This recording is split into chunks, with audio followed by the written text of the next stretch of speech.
대만 경제하면 TSMC가 확실히 떠오른다. 2022년이 시작하면서부터 대만 국민들은 굉장히 들떠 있었습니다.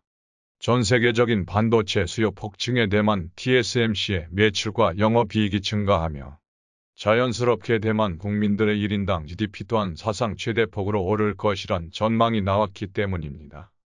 하지만 단순히 1인당 국민소득이 오르는 게 아니라 대만이 생각하는 자국의 최대 라이벌인 대한민국의 1인당 국민소득을 뛰어넘을 수 있을 것이란 기대감에 대만 언론들은 일제히 한국 사회와 경제의 구조적인 문제점을 조명하고 거기에 자국 TSMC의 라이벌이자 반도체 분야 세계 1위 매출을 기록한 삼성전자의 기술력은 대만에 비해 한참 모자라다는 식의 분석을 통해 한국보다 대만이 사회구조적으로 또 과학기술 면에서 우월하다는 자신감을 가지게 되었습니다. 하지만 2022년 상반기가 지나갈 때쯤 상상과는 달랐던 대만 경제와 TSMC의 처참한 현실이 드러나기 시작하며 거기에다 삼성전자에서 세계 최초로 개발하고 상용화한 초미세 공정으로 인해 전통적으로 대만이 꽉 잡고 있던 대형 고객사들을 한국이 전부 뺏어오고 있는 상황입니다. 대만 TSMC의 고객사들이 하나둘 삼성과 계약해버리자 대만 언론과 업계 관계자들은 삼성전자의 기술력과 양산 수율에 문제가 있다며 삼성이 도입한 초미세 공정의 기술력은 아직 시기상조라는 견제성 분석을 내놓고 있지만 대만의 충성 고객이던 글로벌 기업들은 대만에게 등을 돌리고 삼성을 선택하며 대만의 한국 견제성 주장은 외로움 외침이 되고 있습니다. 현재 한국에게 기술력과 경제력으로 뒤처지며 큰 위기에 직면한 대만 상황을 자세히 알아보겠습니다. 올해 초 한국에서 일평균 수만의 신규 확진이 나오자 가장 기뻐하던 곳은 대만이었습니다. 하지만 대만의 이런 자신감은 고작 한 달도 못 가며 완전히 무너져 내리기 시작했습니다. 한국의 신규 확진이 정점에 도달하기 시작한 3월에 대만의 신규 확진 역시 폭발적으로 증가하며 한국처럼 일평균 수십만 명의 확진이 나오기 시작했습니다. 그동안 소규모의 신규 확진에 익숙해져 대규모 확산 대비에 소홀했던 대만 정부는 감당할 수 없을 정도로 확진이 나오자 한국보다 비교할 수 없이 부실한 대만의 의료체계가 수면 위로 드러나기 시작했습니다. 대만 국민들은 의심 증상이 있어도 자가진단 키트나 필수 상비약도 구매할 수 없는 지경이 되었고 상당수의 학교나 직장은 임시휴업에 들어가는 등 사회 시스템이 정상적으로 작동하지 못했습니다. 대만 정부가 대응에 완벽히 실패했다는 평가를 받으며 차이잉원 총통의 지지율도 급감하게 되는 결과가 나왔습니다. 아직 대만에선 일평균 수만 명의 신규 확진이 나오며 여러가지 사회 혼란은 자리를 잡아가고 있지만 대만의 경제는 돌이킬 수 없는 큰 타격을 입었습니다. 지난해 6%가 넘는 경제 성장률을 기록한 대만은 올해도 5%의 성장률 전망치를 예상하며 2022년 올해 한국의 1인당 국민소득을 추월하겠다는 목표를 제시했지만 며칠 전 대만 중앙은행 총재는 올해 대만의 성장률이 4%를 달성하는 건 현실적으로 어렵다며 예상치였던 5% 성장은 사실상 불가능한 목표라는 걸 인정했습니다. 이어서 국제통화기금 IMF와 글로벌 신용평가 기관들 역시 대만의 성장률 전망치를 3% 수준으로 예상하며 2.9%인 한국과 성장률 전망치의 차이가 거의 없어졌습니다. 경제 전문가들의 분석을 따르면 대만이 올해 4% 이상 경제성장을 이루면서 한국보다 2%포인트 이상 앞선 성장률을 보여야 한국의 1인당 국민소득, GDP를 뛰어넘을 수 있다는 것으로 현재 경제 성장률 수준으로는 대만이 야심차게 목표로 했던 한국의 1인당 소득을 뛰어넘는 것은 이미 물 건너간 상황으로 보입니다. 여기에 대만의 경제 성장을 이끌어오던 TSMC마저 창사 이래 최대 위기를 맞이했습니다.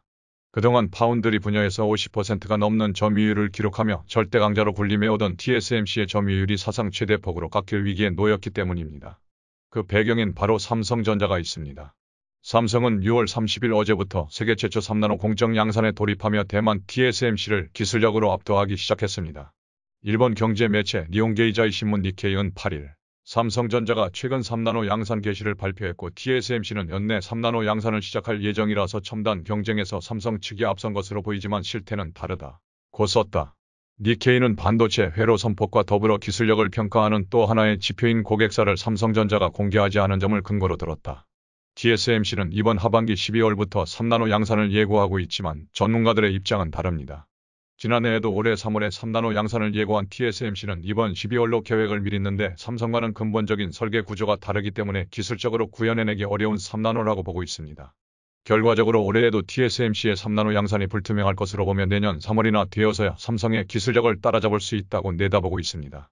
40년의 역사를 지닌 TSMC가 설립 초창기부터 파운드리에 전념한 가운데 삼성전자는 메모리 반도체에 집중했고 TSMC가 독점하던 파운드리 분야에 본격적으로 뛰어든 지는 이제 10년가량 되었습니다.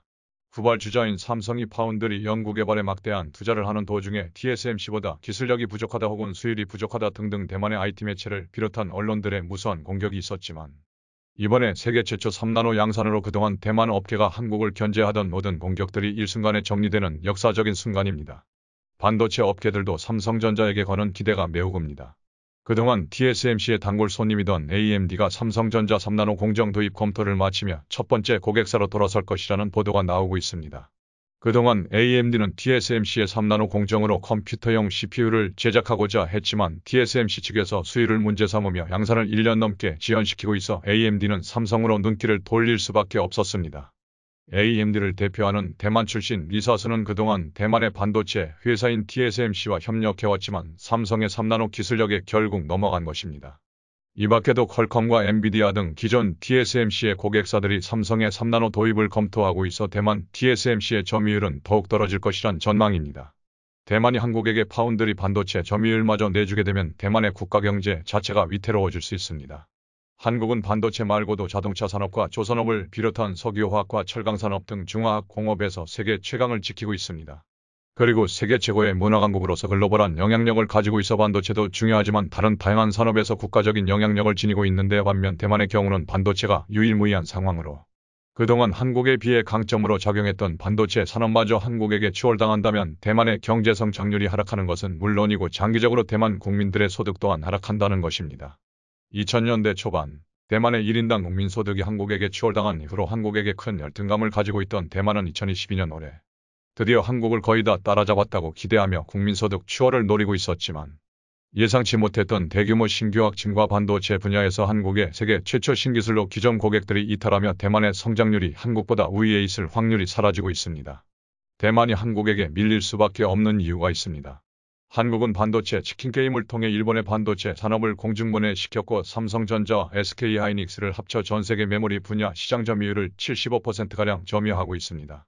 하지만 파운드리 분야는 삼성의 진출이 늦었기에 대만 TSMC가 50% 수준의 점유율을 확보하고 있고 삼성이 대략 20% 수준의 점유율을 기록 중입니다. 20%의 점유율이 낮은 것처럼 보이지만 삼성이 본격적으로 파운드리 진출을 선언한 지 불과 10년 만에 이뤄낸 엄청난 성과로 삼성이 현재 파운드리에 쏟아붓는 연구개발 비용은 전 세계 1위 규모로 압도적인 수준입니다. 중국처럼 국제적인 제재를 받는 상황을 제외하면 일반적으로 반도체 기술력은 연구개발 투자 비용에 비례할 수밖에 없습니다.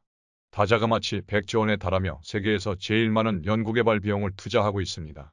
반면 TSMC의 사내 보금은 삼성의 20% 수준으로 알려져 있어 연구개발 비용으로 치킨게임을 벌인다면 TSMC가 결과적으로 불리할 수밖에 없습니다.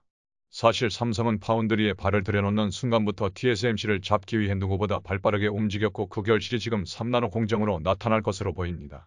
하지만 지금 삼성의 기술력을 본다면 전혀 TSMC에게 밀리는 게 아니라 TSMC 측에서 수율의 문제로 양산을 1년 넘게 미루고 있는 세계 최초 3나노 공정으로 인해 완전히 판세가 뒤집혔다는 분석이 나오고 있습니다. 삼성의 3나노 역시 수율이 관건인 것으로 알려져 있지만 기존의 주력이던 7나노에 비해 성능은 30%가 뛰어나고 전력 소모는 절반가량인데다 같은 면적에 더 많은 회로를 새길 수 있어 생산성 면에서도 매우 유리해집니다. 반도체 업계에서는 3나노 수준에서 수율은 60%만 되어도 성공적이라고 보고 있지만 삼성에선 초창기 수율은 60% 수준으로 보고 있고 이후에 공정을 개선하여 장기적으로 90% 이상 수율을 목표로 하고 있습니다. 하지만 대만은 이 정도 수율도 내지 못해 3나노 양산을 지속적으로 미루고 있다는 소식입니다. 여기까지 시청해주셔서 정말 감사드리며 항상 건강하시고 행복하시고 좋은 일들만 가득하시길 바랍니다. 저희는 다음 소식으로 찾아오겠습니다.